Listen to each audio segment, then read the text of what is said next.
Hello beautiful guys, আসসালামু আলাইকুম। আমরা যাচ্ছি বামুনটারি বাজারে।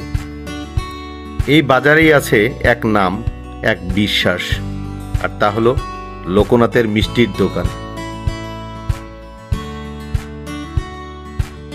সকালের সূর্য উঠতেই যেন জমে ওঠে বাজার। পাকা রাস্তার চারপাশে সবুজ মাঠ আর খোলামেলা পরিবেশ। গ্রামের মানুষজন ভিড় জমায় লোকনাথের দোকানে।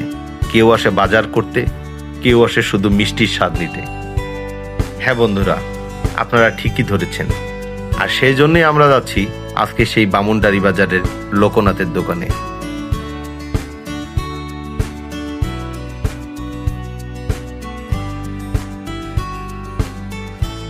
এই দোকান শুধু মিষ্টির স্বাদ নয়, মানুষের ভালোবাসারও ঠিকানা।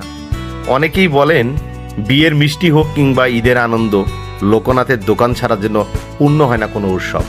হ্যাঁ বন্ধুরা, দেখতে দেখতে আমরা চলে আসলাম বামুনটারি বাজারের সেই বিখ্যাত দোকান লোকনাথ মিষ্টি ভাণ্ডার।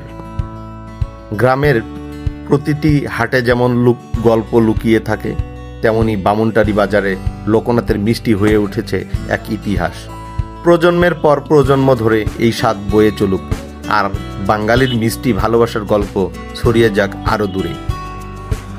প্রত্যেকটি কারিগর তারা ভোর থেকে টাটকা দুধ জাল দেয়, সব কিছুই হাতে বানানো, এজন্যই স্বাদটা একটু আলাদা।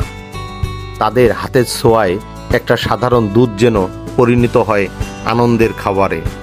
এখানে পাওয়া যায় রসগোল্লা, চমচম, সন্দেশ, কালোজাম, গোলাপজাম, মন্ডা, লাড্ডু ও দই, এছাড়াও রসকদম। আর আমি রসকদমের অর্ডার দিয়ে ফেললাম, সঙ্গে চাউলের আটার রুটি। দেখা যাক টেস্টটা একটু কেমন। প্রতিটি রসকদম যেন এক একটা শিল্পকর্ম। মাশাআল্লাহ, অনেক ভালো লাগছে।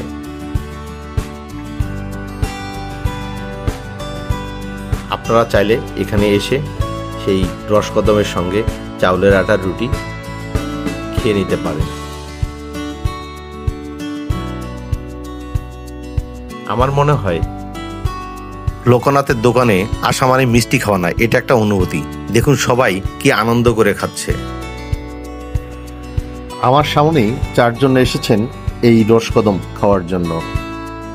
দেখি একটু কথা বলা যাক তাদের সঙ্গে। ভাইয়া, আপনার সঙ্গে একটু কথা বলতে পারি? কোথায় থেকে এসেছেন?